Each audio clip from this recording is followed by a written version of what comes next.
ایک انہوں نے پوچھا کہ میری والدہ نے فوت ہوتے وقت، کسی کی والدہ نے فوت ہوتے وقت کلمہ پڑھ لیا، تو دوسرا نے کہا کہ اب تو اللہ تعالیٰ بھی معاذ اللہ اس کو جنت میں جانے سے نہیں روک سکتا کیونکہ کلمہ پڑھ لیا، کیا حکم شرع ہوگا؟ دیکھیں، والدہ نے کلمہ پڑھا، وہ جنت میں جائیں گی نہیں جائیں گی وہ الگ مسئلہ ہے۔ جس نے یہ جملہ کہا کہ اب تو اللہ بھی نہیں روک سکتا، یہ دائرہ اسلام سے خارج ہو گیا، اور اسے تجدید ایمان اور تجدید نکاح کی ضرورت ہے اور کرنی پڑے گی۔ نہیں کریں گے تو پھر یہ اس کا آخرت میں ٹھکانہ بہت برا ہوگا۔ اور اگر آپ سب کے سامنے اعلانیہ کیا اور اس کو کہا کہ آپ تجدید ایمان تجدید نکاح کریں اور نہ مانیں، تو ایسے شخص کا سوشل بیک آؤٹ کرنا ضروری ہوتا ہے کہ اسے اپنے سے دور کر دیں، نہ اس کو شادی غمی میں بلائیں، نہ اس کی شادی غمی میں جائیں جب تک توبہ نہ کر لیں۔ جب اس طرح کے کفریات کو ہم معمولی سمجھ کے نظر انداز کرتے ہیں تو گویا کہ ہم خود اپنے اس پازیٹیو رویے سے کسی کو کفر کے اوپر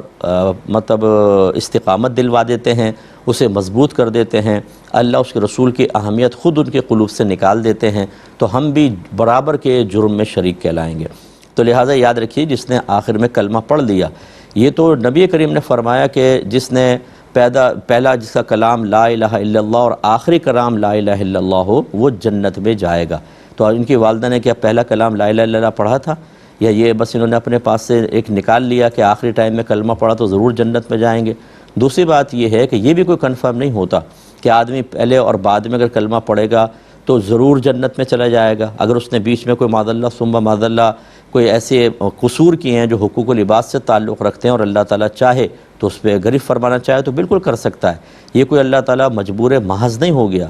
جب اس طرح کی احادیث میں کوئی فضیلت بیان ہوتی ہے تو سینکڑوں کنڈیشنز کے ساتھ ہوتی ہیں جو ذکر نہیں کی گئی ہوتی ہیں۔ ہم صرف ظاہری الفاظ کو لے کر اور پھر اس طرح اللہ تعالیٰ کو معمولی سا بنا کر پیش کرنا، جیسے اللہ مجبور ہو گیا، کچھ نہیں کر سکتا، اس نے کلمہ پڑھ لیا اب تو اللہ تعالیٰ بھی اس کو نہیں روک سکے گا، یعنی یہ اللہ تعالیٰ رحم فرمائے۔ اور میں تمام بہن بھائیوں سے گزارش کرتا ہوں، خدا را اللہ تبارک و تعالیٰ کہ پہلے سیکھیں کہ اللہ تعالیٰ ہے کون، اس کا انٹروڈکشن سیکھیں، اپنے اولاد کو سکھائیں، پھر اس کی معرفت حاصل کریں، اس کی قدرت کاملہ کا یقین حاصل کریں تاکہ وہ اس طرح حقارت کسی کے ذہن میں پیدا نہ ہو۔ آخری اس میں بات میں سوال کے جواب میں عرض کر رہا تھا کہ اس طرح کے جملے اللہ تعالیٰ کے لیے کہ جی اللہ بھی اب اس کو جنت میں جانے سے نہیں روک سکتا، یہ کیوں پیدا ہوتے ہیں؟ اس لیے کہ ہمیں معرفت الہی بہت ہی کم حاصل ہوتی ہے، اور یہ میں بار بار اس لیے معذرت کر لیتا ہوں کہ ہمارے بھائی بہن برا بہت جلدی مان جاتے ہیں۔ ہمارے گھر میں آپ پوچھ لیں، اپنے بڑوں سے بھی پوچھئے گا، امتحاناً نہیں ویسے ہی معلومات حاصل کرنے کے لیے کہ اللہ کسے کہتے ہیں، ایک جامع مانع بالکل پرفیکٹ اللہ تعالیٰ کا انٹروڈکشن کروائیں، نہیں کروا سکتے۔ وجہ کیا ہے؟ معرفت الہی بالکل حاصل نہیں، نہ ذات کی نہ صفات کی۔ ذات کی معرفت تو خیر تامہ کسی کو حاصل ہی نہیں ہو سکتی ہے، اللہ تعالیٰ نے جس کو دینا چاہے وہ، لیکن صفات کے بارے میں تو آدمی جانے۔ ایسے اللہ تعالیٰ کی عظمت پر غور و تفکر کرنا، اس کی جو قدرت کے دلائل کائنات میں ہیں ان پر غور و تفکر کر کے اس سے اللہ تعالیٰ کی عظمت کا اندازہ کرنا، یا قرآن پڑھنا کہ بارہا اللہ تبارک و تعالیٰ نے کفار کو اسلام کی طرف مائل کرنے کے لیے اپنے احسانات یاد دلائے ہیں۔ کبھی اللہ نے فرمایا کہ تم نے نہیں دیکھا کہ کیسے اللہ نے دن کو رات میں، رات کو دن کے اندر داخل فرمایا، آسمان بنائے، زمین کو کیسے بچھایا، وہ جب مردہ زمین ہوتی ہے بارش برساتا ہے کیسے وہ سرسبز ہو جاتی ہے۔ یعنی ان دلائل پر غور کرنے کا حکم دیا ہے تاکہ اللہ کی عظمت دل میں آئے اور وہ اس کو حقیر نہ سمجھیں۔ جب اللہ تعالیٰ کی دل میں عظمت پیدا ہوتی ہے، اسے حقیر نہیں سمجھتے، تو پھر جس کی تعظیم ہمارے قلب میں ہوتی ہے ہم اس کی اطاعت کی طرف خوشی کے ساتھ آتے ہیں، رغبت کے ساتھ آتے ہیں۔ اب ہم نے گھر میں اللہ کا ذکر ہی کرنا چھوڑ دیا، بس اللہ میں یاد آتا ہے جب ہمیں کوئی چیز مانگنی پڑ ہوتی ہے، اپنا مطلب حل کرنا ہوتا ہے، مصیبت سے دور ہونا ہوتا ہے تو اللہ بہت اچھا یاد آتا ہے۔ جب خوشی کے اندر ہوتے ہیں، دیگر معاملات میں ہوتے ہیں تو کون اللہ کی معرفت حاصل کرے؟ ہمارے ہاں اکثر جو ہے وہ گھروں کے اندر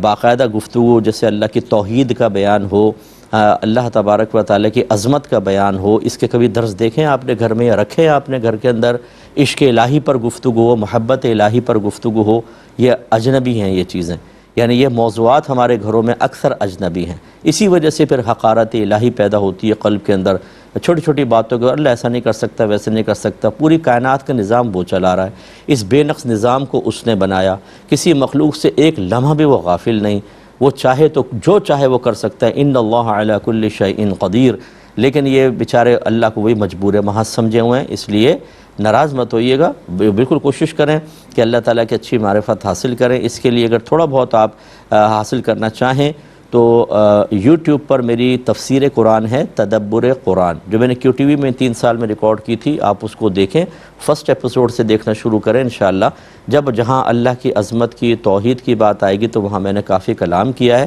اچھا فائدہ ہوگا۔ ایک یہ کہتے ہیں کہ واش روم میں کپڑے لٹکانا کیسا ہے؟ دیکھیں اس کو مکروہ لکھا ہے۔ ایک تو پہلے زمانے میں جو واش روم ہوا کرتے تھے تو رات میں کیڑے مکوڑے آتے تھے، اتنا انتظام تو تھا نہیں، تو کپڑوں میں چڑھ جایا کرتے تھے، یہ خطرناک تھا۔ اور دوسرا پھر واش روم کے جو جراثیم وغیرہ ہوتے ہیں وہ کپڑوں کے اوپر آتے ہیں، پھر ہاتھ لگتا ہے، وہ منہ کے اوپر لگیں، آنکھوں پہ لگیں، دیگر مسائل انہیں طبی نقطہ نگاہ سے بھی ممنوع ہوتا ہے، تو یہ مکروہ ہوتا ہے۔ کوشش کریں کہ وہاں نہ لٹکائیں، اور لیکن اگر لٹکائیں گے تو گناہ کی صورت نہیں ہوگی، مکروہ تنزیہی ہوگا، نہ لٹکانا افضل اور اولا ہے۔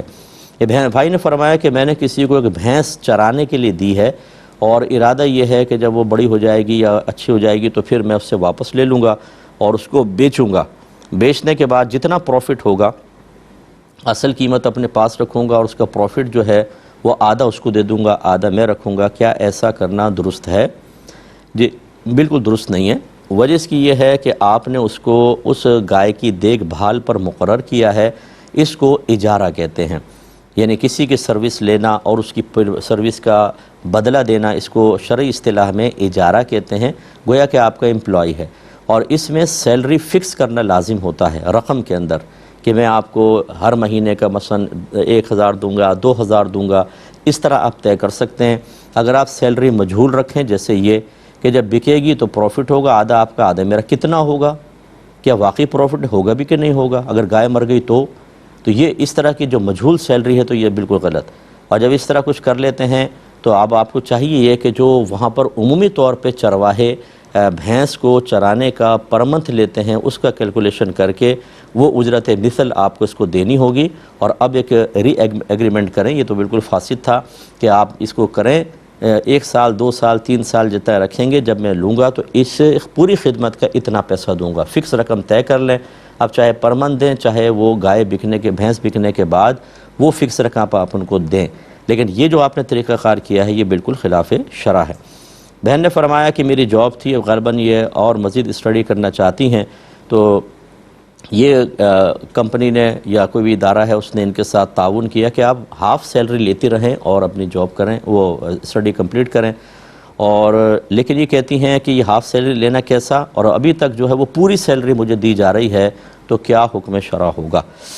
دیکھیں اگر تو یہ رولز ریگولیشن ایسے ہی ہیں، مثلاً آپ گورنمنٹ جاب کرتی ہیں اور گورنمنٹ نے یہ رولز بنائے ہوئے ہیں کہ جو امپلائی ہائر اسٹڈی کے لیے کہیں جاتا ہے تو اس کو ہاف سیلری ملتی ہے، تو آپ کے لیے بالکل شرعاً جائز کہ ہاف سیلری آپ لے سکتی ہیں، اس سے زائد لینا بالکل جائز نہیں، ہاف جو ہے آپ کو واپس کرنی ہوگی۔